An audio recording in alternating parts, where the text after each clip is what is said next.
matur nuwun sudah rawuh ke sini dan teman-teman semua dari Pengadilan Negeri yang melalui kegiatan ini, kemudian teman-teman dari Kabupaten Cilacap, Pak Asisten, Bu Asisten, Kepala Bapeda dan Kepala Dinas yang juga masuk di dalam kerjasama yang tadi disampaikan oleh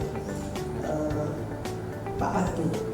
Nah, kemudian tadi saya sampaikan bahwa ya memang kita sekarang harus punya orientasi pada pelayanan publik yang mudah, cepat, murah, kemudian pada akhirnya masyarakat merasa terlayani dengan baik. Jadi filosofi itu saya kira sejalan lah ya dengan apa yang saat ini saya dorong di Kabupaten Cilacap. Tadi yang disampaikan sangat menarik karena kita akan memberikan kemudahan kepada orang-orang yang memang rentan tadi ya. Jadi orang yang memang tidak punya kemampuan yang cukup untuk berperkara, padahal mereka juga punya perkara. Jadi itu peran kita semua untuk bisa membantu mereka.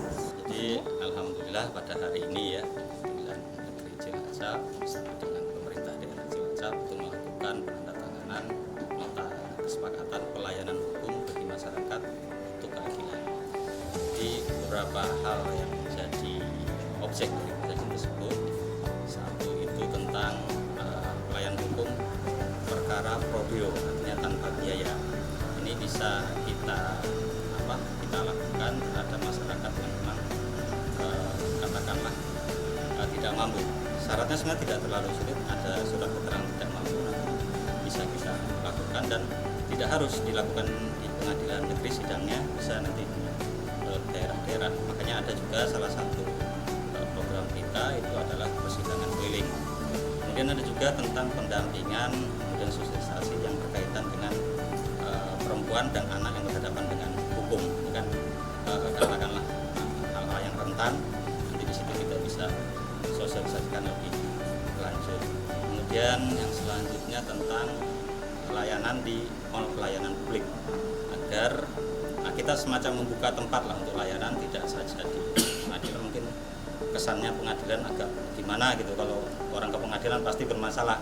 Nah sekarang dilayani di mall pelayanan publik, padahal belum tentu bermasalah, bisa jadi minta surat keterangan kan untuk menjadi caleg, tidak pernah dipidana ya, dan lain sebagainya.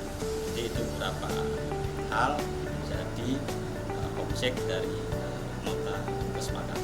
Mungkin kedepannya ada sidang keliling dengan Satpol PP ya, dalam hal pemberantasan misalkan terhadap penyakit masyarakat, itu juga bisa kita lakukan tidak di pengadilan tapi di tempat yang mungkin representatif, tapi sarana prasarana untuk persidangan itu kita lengkapi.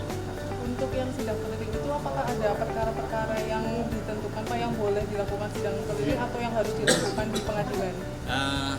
Pada prinsipnya rata-rata ya, kalau misalkan sidang keliling mungkin dipiring misalkan itu dengan Satpol PP kan, itu bisa kita laksanakan. Kemudian perkara-perkara perdata, permohonan, kemudian gugatan sederhana itu memungkinkan. Tapi kalau yang sifatnya lebih kompleks itu memang lebih kepada harus ke pengadilan, karena harus ada jaksanya misalkan ya. Kemudian kalau gugatan itu ada pihaknya.